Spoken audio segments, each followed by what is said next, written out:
Hi, my name is Katie Ho, and thank you so much for listening to my Hopecast.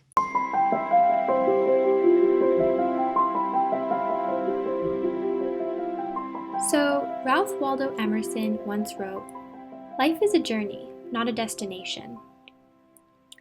I am viewing my life increasingly as an unfolding journey, and I believe hope will make this journey a more meaningful and fulfilling one. I see hope as a powerful, uplifting force that gives us the will to work towards the desires of our hearts and the determination to find ways to push forward with these visions in mind, despite the challenges and suffering we will likely encounter along the way. A hopeful person to me is someone who has faith in the process, while also being flexible when situations do not go according to plan and continues to find strategies to turn their dreams into reality.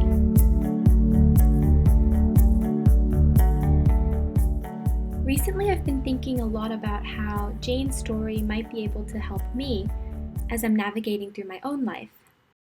During this pandemic, I've really noticed how it's so much easier to have hope when life is going well, but it's so much harder to find and maintain it when life is tough. I find it inspiring how Jane's levels of hope have fluctuated throughout her life, but she always continues to push on. I can only imagine the despair she must have felt after losing her husband Derek to cancer.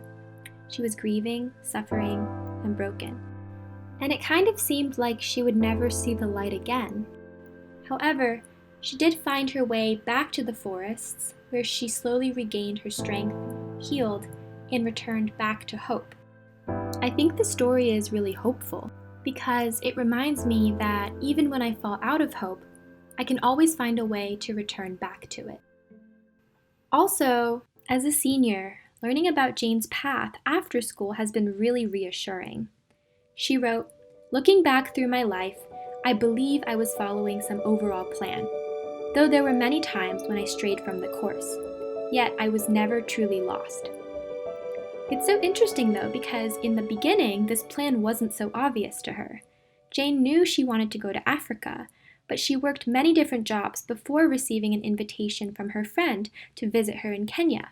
It was like the universe was listening to her. I can really resonate with Jane's initial period of wandering. Eventually, I want to become a psychologist so I can help other people overcome their suffering and grow. I just don't know exactly how I'm going to get there at this particular moment.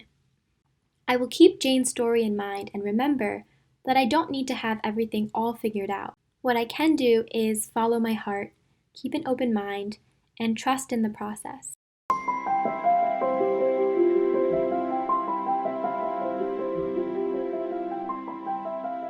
As I was reading Reasons for Hope, one of her reasons, the indomitable human spirit, really resonated with me.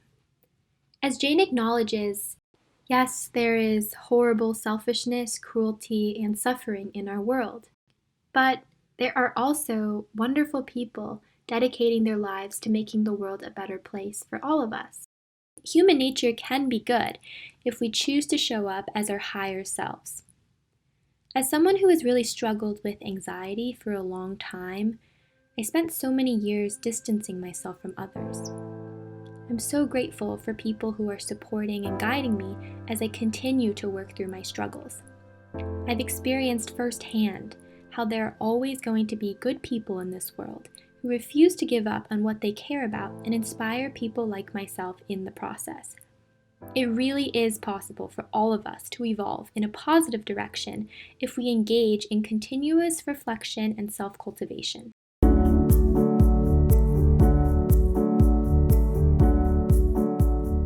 So, I've decided to come up with my own 5 reasons for hope. My 5 reasons are 1. Hopeful people, 2. Hopeful knowledge, 3. Spirituality, 4. The belief that human nature has the potential to be good, and 5. The idea that everything in the universe is constantly changing. I see all 5 reasons as interconnected and leading us towards positive evolution, which will also influence other living creatures, nature, and our planet as a whole. Let me explain why these reasons give me so much hope. When I'm in the presence of hopeful people and hopeful knowledge, I cannot help but feel excited and inspired. The hope we receive from people and ideas really is contagious and reminds us that a better future is possible if we do not give up. Also, like Jane, spirituality gives me so much hope. Meditation, reading spiritual texts, and praying helps me find the strength to work towards a greater state of love and compassion, no matter how difficult life might be. My next reason for hope is knowing that human nature has the potential to be good.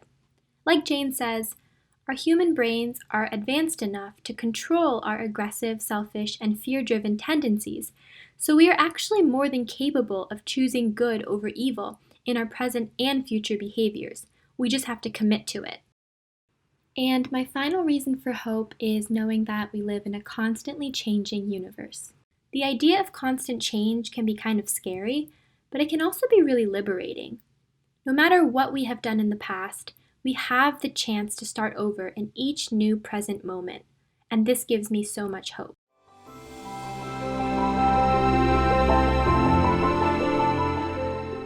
Going forward, I'd like to work towards a just community where everyone is treated with kindness and compassion. Hope will allow me to keep this vision in mind and continue working towards all of the small, subtle shifts needed to make true progress.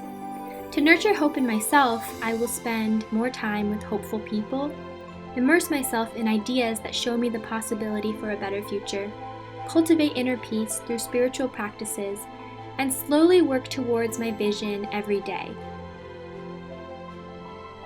Katie, when you're listening to this one day in the future, I hope you're following your heart and working towards a better future where there's less suffering. And Jane, if you're listening to this, I just want to say thank you so much for sharing your incredible story with us. Thank you for all that you do to make this world a better place for humans, animals, and our planet. When I think of someone who truly has an indomitable human spirit, I really think of you. Thank you for listening to my Hopecast. I hope it brings even a tiny bit of hope into your day.